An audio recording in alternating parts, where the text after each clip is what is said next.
evening, boils and ghouls, and welcome to another Friday Night Fable Fright with me, your old friend, old buddy, old pal, the Collector. And for the first time this evening, we're trying out my brand new Skelly Prompter. As much as I loved reading from the pages of the books, I didn't quite feel as though I was able to peer deep into your soul and instill the fear that these fables can sometimes create. So tonight we delve deep into my passageways of paranormal paragraphs to bring you yet another tale from J.B. Stamper's Still More Tales for the Middle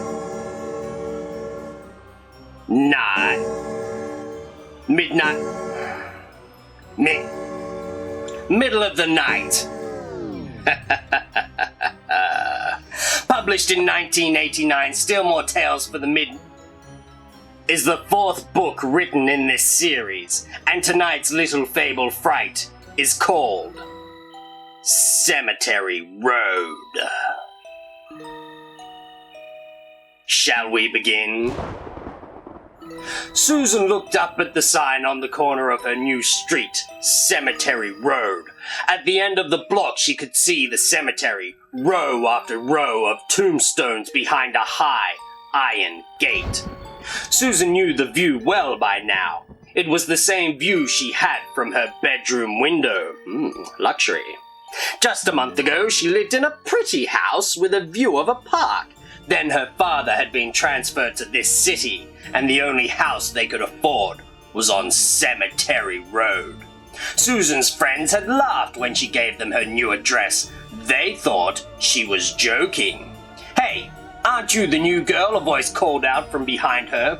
Susan turned around to see two boys and one girl riding on bicycles. She recognized them from school. They were in some of the same classes with her. Susan nodded her head in answer to their question and kept walking. "What's it like living on Cemetery Road?" one of the boys asked. "Pretty spooky?" Susan felt a flush creep into her cheeks. "Not at all," she said. "I'm not one bit afraid of living here." The girl and the boys kept riding their bikes beside Susan as she walked quickly toward her house. "I guess you haven't heard the stories about that cemetery?" the girl asked. "It's haunted by a black cat." "Sure," Susan said. "Do you expect me to believe that?" "It's true," the other boy said. "There's a big tomb in the middle of the graveyard. It has a statue of a black cat on top of it." "Well, what's so scary about that?" Susan asked. "The cat comes alive at night," the girl said, "and haunts the cemetery." "I don't believe in things like ghosts," Susan said. "I dare you to visit the black cat at night," one of the boys said. Susan glared at them. "I wouldn't be afraid to do that." "Dare you to take off its collar," the girl said. "It has a leather collar around its neck, just like a real cat." "Bring that collar to school tomorrow," the other boy said, "and you'll prove how brave you are." "Dare you?" the girl taunted. "It's a dare," Susan said. She ran away from their mocking faces toward her house. She would show them that she wasn't afraid, but the thought of going into the graveyard at night made her shudder. She had to get the collar this afternoon before it got too dark out. Susan's house was the second from the end of the road that led into the cemetery. A rickety old house that no one lived in sat right next to the graveyard. Susan pushed open the door to her house, went inside, and threw her books onto the bench in the hallway. Before she could run up to her room to change, her mother rushed into the hallway. She told Susan that they were meeting her father at his office and then going out to dinner. Susan tried to protest, but it did her no good. 10 minutes later, she was driving downtown with her mother, worrying about when she would go to the cemetery. They didn't come home until 10 o'clock that night. Susan went up to her room, put on her pajamas, and nervously stared out the window. The tombstones in the graveyard were bathed in the eerie light of the moon. Susan wondered how she would find the black cat there. Finally, her mother came in to say goodnight. Susan lay on her bed waiting for the house to fall silent. When at last everything was quiet, she looked at the clock. It was 11:38. Susan slipped out of her pajamas and into a t-shirt and jeans. Outside her screen window, the September night was still warm. She picked up the flashlight she used for camping trips and quietly stole down the stairs and out of the house. Susan crept through the darkness past the rickety old house next to the graveyard, and then through the arched entrance to the cemetery. She was afraid to use her flashlight in case someone in a nearby house saw her. The full moon, shed enough light on the white gravel path for her to find her way in the dark. Suddenly, the stillness in the cemetery was broken by the weird call of a night bird. Susan froze in her steps. Until now, she had not been afraid, but the call reminded her that other things were out there in the night, watching her. She switched on her flashlight and swung it around in a wide circle. The beam lit up the cold, white marble tombstones around her. Susan kept walking toward the middle of the cemetery, where the black cat was to be found. The gravel path sloped upward at a slight angle, and soon she found herself standing on a small hill. From the streetlights around the edge of the cemetery, she could tell she was near the center.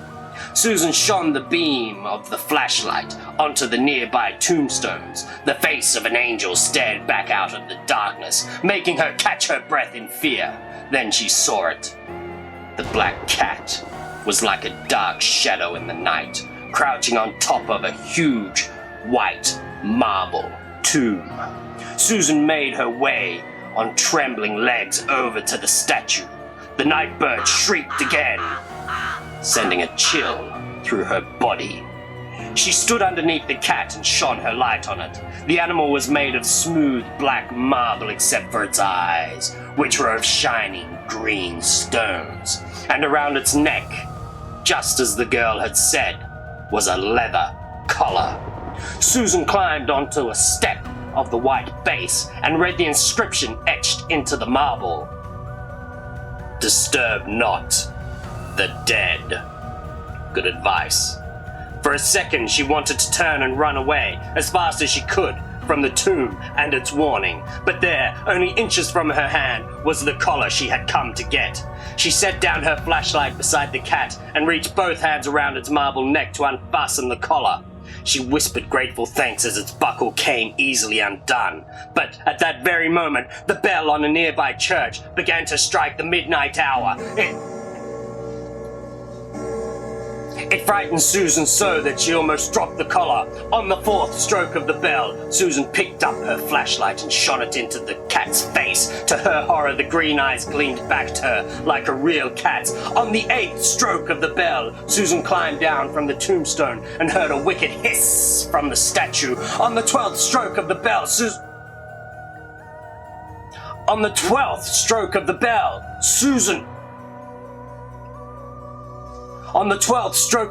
Susan ran down the gravel path of the Very funny.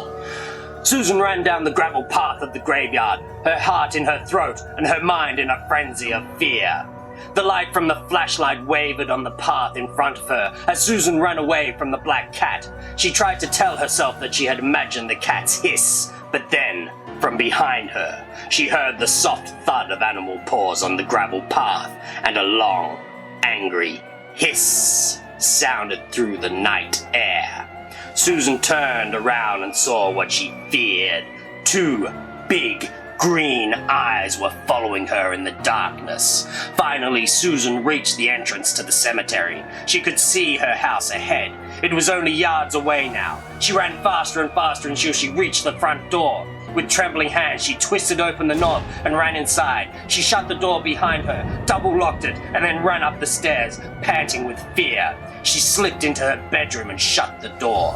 From outside her screen window, she could hear a neighbor's dog howling weirdly in the night. Susan looked down at her trembling hands and saw the leather collar. Quickly, she went to her dresser, opened the top drawer, and hid the collar inside. Then she put on her pajamas and lay down between the sheets, trembling with exhaustion and fear. Susan stared out her window at the ghostly shapes of the tombstones in the moonlight. She listened to the dog's weird howl, and finally, after a long time, she fell into a fitful sleep. Susan woke with a start.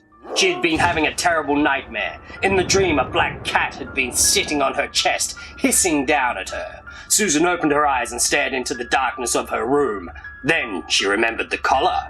She switched on her lamp and ran to the dresser. Quickly, she pulled out the top drawer. The collar was gone. Then Susan saw the deep claw marks of a cat on the top of the dresser.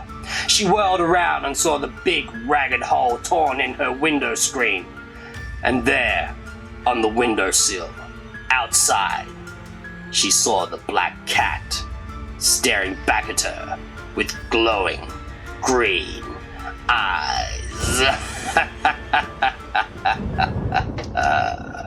So there you go. What a catastrophe Susan has gotten herself into. Looks like she was about to face a real apocalypse meow. Perhaps she should have thought twice before trying to look like the cool new kid in town. Now, before we go, a little bit of advice for you all. As much as we like to prove where the cats meow when it comes to dares, they can sometimes send you straight into the dirty litter box of life. So use that wonderful thing you've been given called a brain. I ain't kidding. Got it? Good. Now stay tuned, kiddies, for another Friday Night Fable Fright, and until we meet again, good night out there, whatever you are.